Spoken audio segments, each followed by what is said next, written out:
Hello everyone, how are you all? I hope you all are fit and fine and today we will start a new topic in Hindi, कठिन अक्षर। और ये मुझे क्यों करना पड़ रहा है क्योंकि जो मेरा ऑब्जर्वेशन हुआ है बच्चों को लेकर, तो बच्चे इनमें बहुत कंफ्यूज हो रहे हैं। ओके, जैसे कि आपका डा हो गया, गाँव हो गया, ड़ा हो गया, ठा हो गया, ढा हो गया, ढ़ा हो गया, इया हो गया, ड़ाऊ हो गया, थ, ध, वा, बा, शा, शा, श, स, छ और छ में।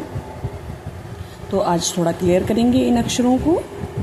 तो पहली चीज़, जब आपका कोई भी पॉइंट नहीं लगा होता है इस जो आप देख रहे हैं यहाँ पे इस अक्षर में, तो हम इसे डा बोलते हैं। डा से डमरू आपने पढ़ा होगा, डा से डर होगा, डा से डलिया होगा।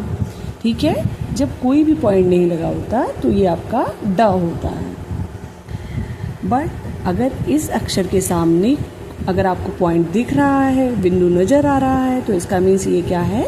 गां है। क्या है? गां।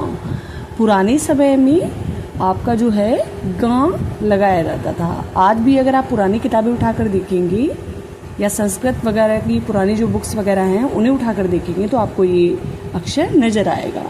बट आजकल की हिंदी की जो आपकी बुक्स हैं उनमें से ये गायब हो गया है, इसका यूज़ नहीं होता। फिर आपका डा के नीचे ही जब हम पॉइंट लगा देते हैं तब इसका साउंड निकलता है ड़। क्या निकलता है? ड़। ओके, अब आ जाते हैं इस पे ठा। ठा से आपका ठेला होता है, ठा से थिलिया होता है। ठीक है, फिर आपका है ढ। ढा से ढेर। इनमें भी बोलने में बहुत गड़बड़ करते हैं बच्चे। ठा को ढा बोलते हैं, ढा को ठा बोल देते हैं। तो यहाँ पे बहुत ध्यान रखना है। ठा जब आपका आएगा तो टमाटर बन जाएगा, सीधे समझ लीजिए। ठा आएगा तो टमाटर बन जाएगा, ढा आएगा तो टमाटर आधा खा हुआ बनेगा। फिर आपका ढ़। क्या होता है? ढ़। फिर आपका इया। इया का भी इसका कोई यूज नहीं है। फिर आपका आता है ड़ा। ओके, ठा ठेला, ढा ढेर, ढ़ पढ़, इया आता ही नहीं है। फिर आपका है ण गण। जब हम बोलते हैं ना जन गण मन, तो कौन सा वाला ण आता है? ये वाला आता है। ओके, नेक्स्ट आपका आता है थ। था और धा में भी बड़े बच्चे कंफ्यूज होते हैं। तो था जो आपका होता है था, थाली, धा धार। थ थाली, ध धार। जब आप सही से बोलना सीखेंगे तो आप सही से लिखना भी शुरू कर पाएंगे। और बहुत से बच्चों को कंफ्यूजन आपका घा में भी होता है।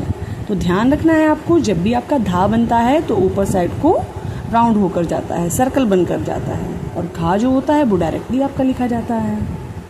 फिर आते हैं वा और बा। वा और ब।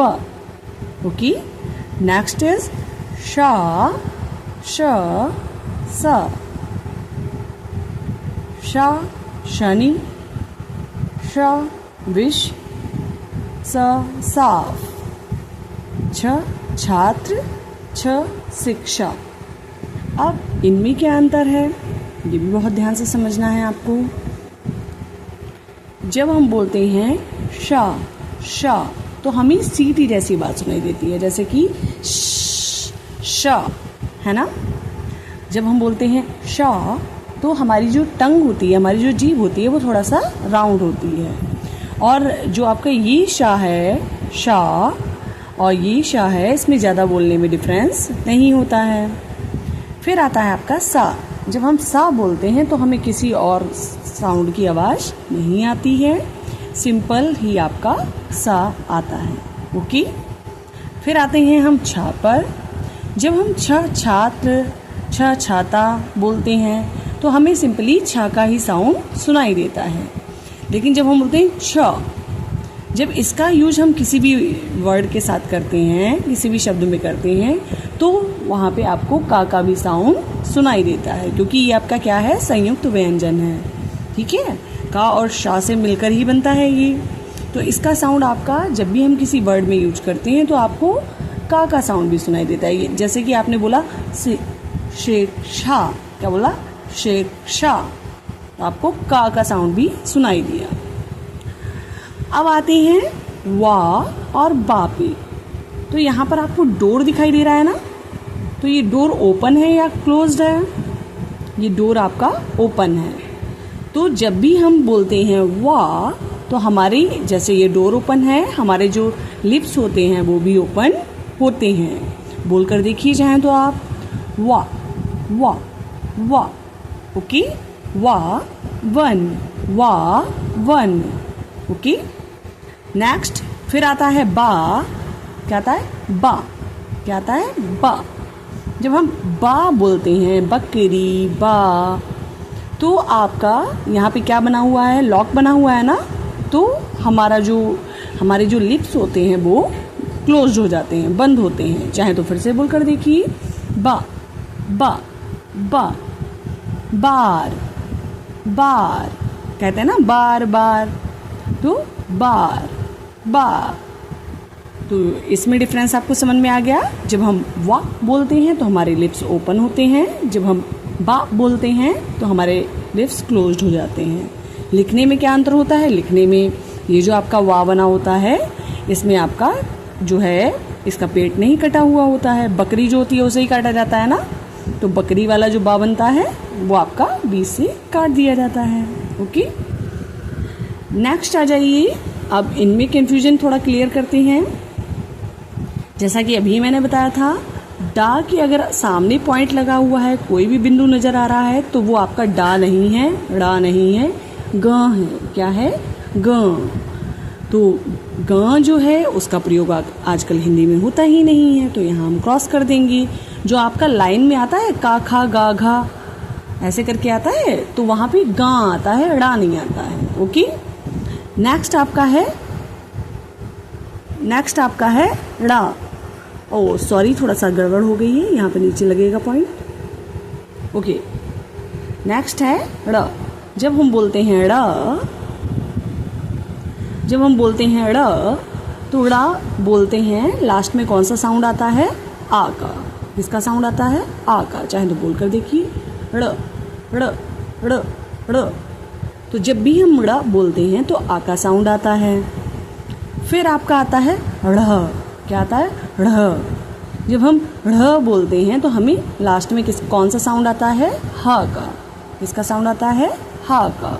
ढ़ ढ़ ढ़। ओके, फिर आपका आता है ण।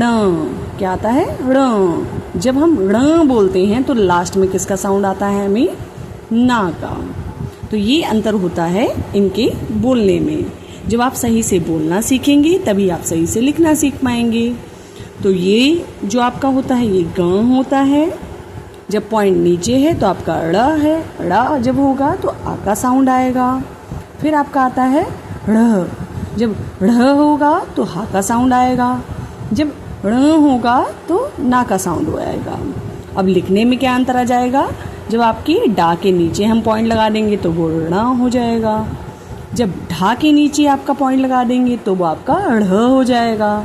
और जब आपका अंडा और डंडा दोनों साथ में आ जाएंगे तो आपका क्या हो जाएगा? ण हो जाएगा, ना का साउंड आएगा। ओके, तो ये आपके थे क्रिटिकल्स लेटर्स। इनकी आपको बहुत अच्छे से प्रैक्टिस करनी है। और इनकी प्रैक्टिस आप करेंगे कैसे? इनकी प्रैक्टिस आप करेंगे बार बार बोलकर, बार बार शब्द लिखकर, क्योंकि जितना ज़्यादा आप इनके शब्दों को लिखेंगे उतना ज़्यादा आपको क्लियर होगा कि साड़ा सड़ और पाढ़ा पढ़ क्या अंतर है। बोलने में देखिए, सड़ पढ़। तो हमने जब सड़ बोला तो ड़ा के बाद हमें आ का साउंड आया। जब हमने बोला पढ़ तो हमें हा का साउंड आया। ऐसे ही जब हमने बोला गण, क्या बोला? गण बोला तो ना का साउंड आया। तो ये डिफरेंस होता है इन लेटर्स में, और इन्हें ही हम क्रिटिकल लेटर्स बोलते हैं हिंदी के। तो इनकी आपको बहुत ज़्यादा प्रैक्टिस करनी है। और कैसे प्रैक्टिस करनी है अभी हम आपको बता चुके हैं। So I hope you understand very well. Thank you.